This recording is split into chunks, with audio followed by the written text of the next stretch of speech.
Today I'm going to start with the third chapter of your course book, Prithviraj Chauhan, the Valiant. This is the picture of Prithviraj Chauhan. But before we start reading about Prithviraj Chauhan, just read this page before you read. How well do you know these historical figures? Identify them and write their names in the blanks. Can you see 6 pictures given over here? So you have to simply number over here according to the pictures given here. The first one, this picture is of Maharana Pratap. So you simply write down 1 over here. This one is Muhammad Akbar. Write down number 2 over here, Akbar the Great. This picture is of Chhatrapati Shivaji Maharaj. The fourth one, this picture is of Shah Jahan. So just simply write down number 4 over here. This one, he is Maharaja Ranjit Singh, also known as Sher-e Punjab. And the last one is Muhammad Ghul. So you simply write down the number over here and then you can mention the name over here at the bottom of the picture. And for more information, just search on the Googles and know more about them and write at least 3 to 4 lines about them. Okay?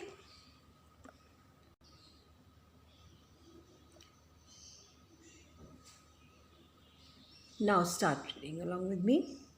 Now read a legend that focuses on the events leading to the marriage of the fearless Prithviraj Chauhan with Samyukta and the events that took place thereafter. So, this is a legend. Legend means it is a traditional story, sometimes popularly regarded as historical, but it's unauthentical. So, whatever happened once Prithviraj Chauhan and Samyukta got married and what events took place thereafter, we will know after reading the story. Let's start. Prithviraj Chauhan was the king of Chauhan dynasty, whose rule extended to parts of present-day Rajasthan, Haryana, Delhi and some parts of Madhya Pradesh and Uttar Pradesh. So, Prithviraj Chauhan was the king of Chauhan dynasty. What is the meaning of dynasty? A line of hereditary rulers of the same family. Is it clear? And his rule extended to the parts of present-day Rajasthan, Haryana, Delhi and some parts of Madhya Pradesh and Uttar Pradesh. He is also hailed as the last Rajput king to have ruled Delhi. So he was the last Rajput king to rule Delhi. He ruled from his twin capitals at Delhi and Ajmer. His fast rise caused the envy of then powerful ruler of Kannauj, Jaichand Cadwala, and there was a lot of ill feeling between the two. So, at that time, there was another ruler named Jaichand Cadwala. He was also a very powerful ruler, but seeing the fast rise of Prithviraj Chauhan, he was very envy of him, and this started to the ill feeling between both. Now Jaichand had a daughter, Samyukta, who was famed for her beauty. So now Jaichand, he had a daughter named Samyukta and was very beautiful, and she was famous for her beauty. According to a legend, a painter from Prithviraj's court, Pannare, once visited Kannauj and showed his painting to Prithviraj Chauhan to the princess. Samyukta had heard many stories of his valor and was secretly in love with him. So Samyukta, she had already heard many stories of Prithviraj Chauhan's bravery. So when Pannare, he visited Kannauj and showed the painting to Samyukta, she fell in love with him. Pannare, upon returning to Prithviraj's court, painted Samyukta's portrait and showed it to Prithviraj. So when Pannare, he came back to Prithviraj, he just painted a portrait of Samyukta and showed it to Prithviraj. Such beauty. Surely she must be most beautiful in person. So seeing the picture, Prithviraj admired her beauty. He thought to himself, needless to say, he too was smitten. Smitten means deeply attracted towards Samyukta. Till here it is clear? Now the third para. Jayachand wanted to assert his supremacy over the other Rajput kings and hence decided to do the Rajsuya. Now Prithviraj, however, refused to accept Jayachand's supremacy, and this marked the beginning of their enmity. So Jayachand actually he wanted to show his power over other Rajput kings, and then he decided to do the Rajsuya. But Prithviraj, he did not accept it. He refused to accept Jayachand's supremacy. Supremacy means mastery, and this was the beginning of their conflict. Enmity means conflict. Is it clear? Fourth para. When Jayachand learned about the secret feelings that his daughter and rival Prithviraj shared for each other, he decided to arrange a swayamvar, an ancient Hindu ceremony where a bride can select her husband from the assembled princes by placing a garland around the neck of anyone she chooses to and become his queen. So this was a system in ancient Hindu system. There was a system where a girl, the princess, had the right to choose her husband. Right? You must have seen in Ramayana also how Sita ji, she chose Ramji. Right? So he went and he sent an invite to all the kings except Prithviraj. So Jayachand, he sent an invitation to all the kings except Prithviraj. To add to insult, he ordered let a statue of Prithviraj be made and he installed it at the gate in the place of the domain.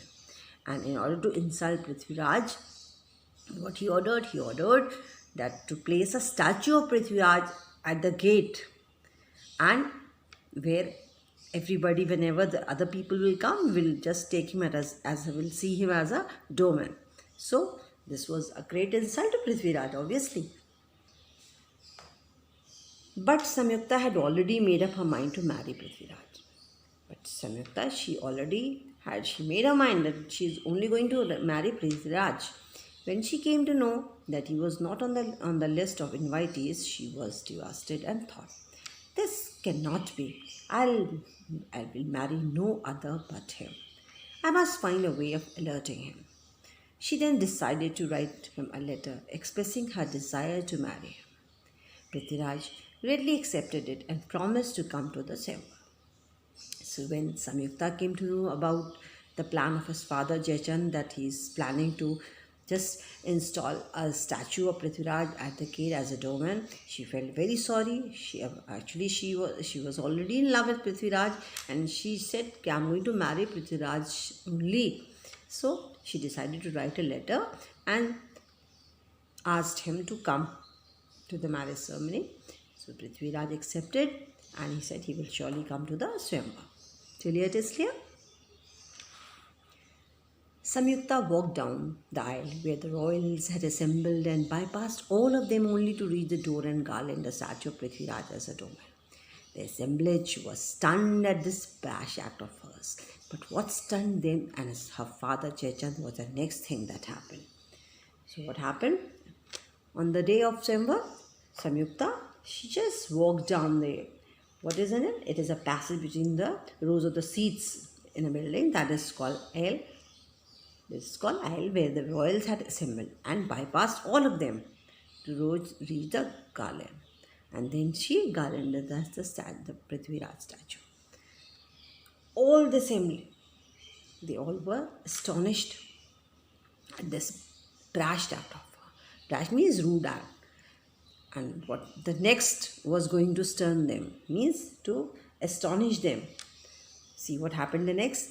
Prithviraj, who was hiding behind the statue, also in the grab of a doorman. Prithviraj was hiding behind the statue, and that too in the uniform of a doorman. He fist means pull Samyukta away and put her up on his street. And what he did? He pulled Samyukta and placed her on his horse and make a fast gateway into his capital to Delhi. So he took Samyukta and he ran away along with her.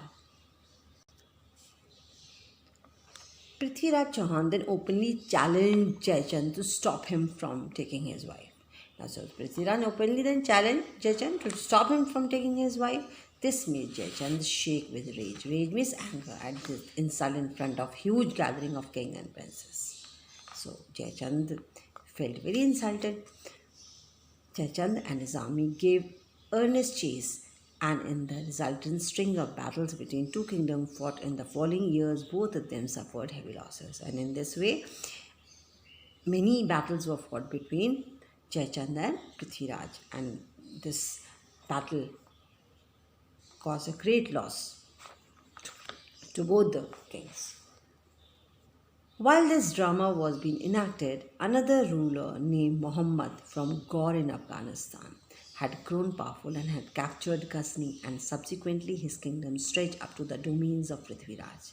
So while this drama means this battle was going on between Prithviraj and Jayachandra, a new ruler named Muhammad. He was from Gaur in Afghanistan. So he just stretched his empire till the region of Prithviraj.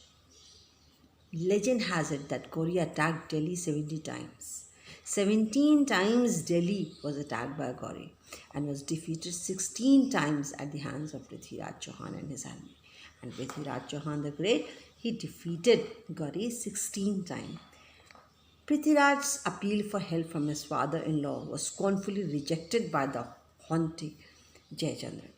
So Prithviraj asked his in-law to just help him out.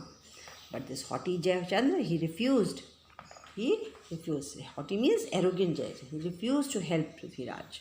But undaunted, Prithviraj marched onto the Bhatinda and met his enemy at a place called Tarin in Punjab.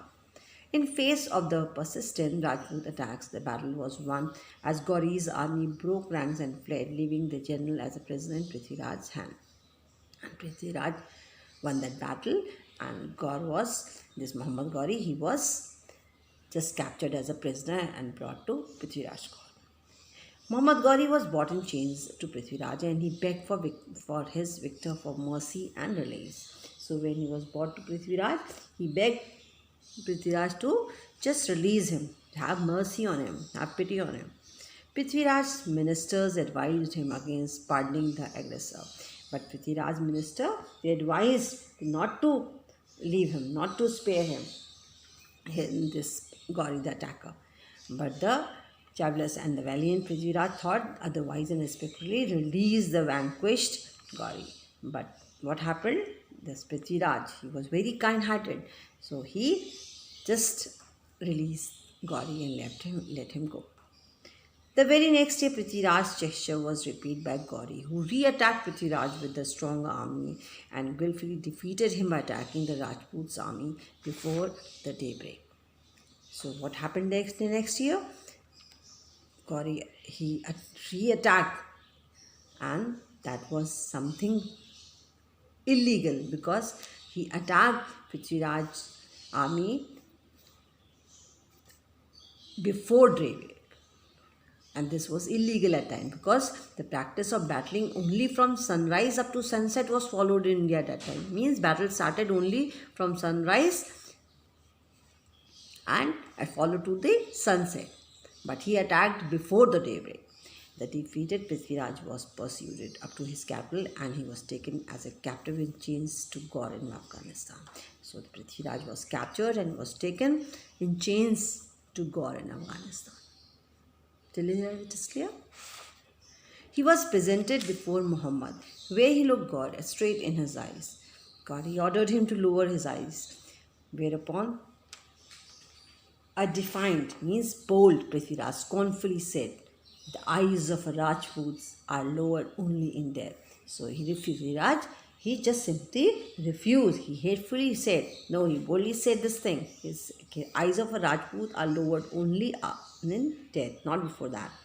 On hearing this, Gauri flew in a rage and ordered. So Gauri flew in rage means he was very angry, and he ordered burn his eyes with red hot iron rods. So he ordered to burn Prithviraj's eyes with red hot iron rods. Teach him a lesson. This heinous deed being done, Prithviraj was frequently brought to the court to be taunted by the Gauri and his courtiers. So this heinous deed was done, and Prithviraj was brought daily to the court and was being taunted and insulted by the courtiers. In those days, Prithviraj was joined by his former biographer, Chand Bardai, who had composed a ballad biography on him in the name of Prithviraj also. So Prithviraj was joined with his former biographer named Chand Bardai. So he composed a ballad biography, and the name of this ballad biography is Prithviraj Rasa, means Songs of Prithviraj. Chand Bardai told Prithviraj that he should avenge Gauri's betrayal and daily insult. So he's asked Gauri, Prithviraj, to he should avenge Gauri's betrayal and daily insult. So he should take revenge for what Gauri has been doing to him. He asked Prithviraj to take revenge. Next para. The two got an opportunity when Gauri announced a game of archery. So he announced a game of archery on the advice of the Chand Bardai. Prithviraj, who was then at the course, said, I too would like to participate in this event. So when the game of archery was announced, Prithviraj said, I also want to participate in that. On hearing his suggestions, the courtiers coughed at him and Gauri taunted him, saying, You, and how do you propose to participate? You cannot even see. So when Prithviraj said that he also desires to participate in this archery, so Gauri and other courtiers, they all laughed at him that you are a blind person, how could you participate in that? So Prithviraj replied, Give your order to shoot and I will reach my target. Prithviraj said, You simply give the order and I'll reach my target. So Gauri became suspicious and asked, Why would you want me give the order and not anyone else? So Gauri felt somewhat suspicious. So he asked, why should I order my soldiers? So before Prithviraj could reply, what did Chand Bardai said? Being a king himself, because Prithviraj himself was a king, so being a king himself, Chauhan will not accept orders from anyone other than king. So he said to Gauri, Prithviraj is only going to accept your order because you are also king and he is also king. So he will not accept the order from any of the other soldiers or anybody. So now this answer reply satisfied Muhammad Gauri and he agreed. On the eventful day, means the day this archery started, the event started, Gauri sat in his royal enclosure and had Prithviraj brought to the ground and ordered his men to unchain him. So on the day, Gauri sat in the royal enclosure and Prithviraj was brought to the ground and then he ordered that the game should start. Chand Bardai gave away Gauri's location by reciting following couplet. Now, Chand Bardai, he gave away Gauri's location. He simply told Prithviraj where actually this Gauri was sitting, the correct location of Gauri, by reciting following couplet. He sang this thing. 10 measures ahead of you. 10 measures ahead of you and 24 feet away. It's seated the Sultan. Do not miss him now, Chauhan. So he simply gave the exact location where Gauri was sitting. On Gauri's order, it is believed that Prithviraj turned in the direction from where he heard Gauri speak and struck him dead with his arrow. So the moment Gauri ordered, it is believed that Prithviraj turned toward the direction of the voice and he struck him dead with his arrow. Legend has it that the court poet then stabbed Prithviraj and himself to avoid further humiliation at the hands of Gauri's soldiers. And legend proves this thing that the court poet, the Chand Bardai and Prithviraj, they stabbed each other in order to avoid the further humiliation at the hands of Gauri's soldiers. So with this, the story ends up. And my dear children, after reading this story, you must have seen how brave Prithviraj Chauhan was. So he was the king who defeated Gauri 16 times. And this was the 17th time when Gauri succeeded. And that too by an illegal method. So I think you enjoyed the story. So I am sending you a movie also. Go through the movie. And in the second video, we'll do the question answers.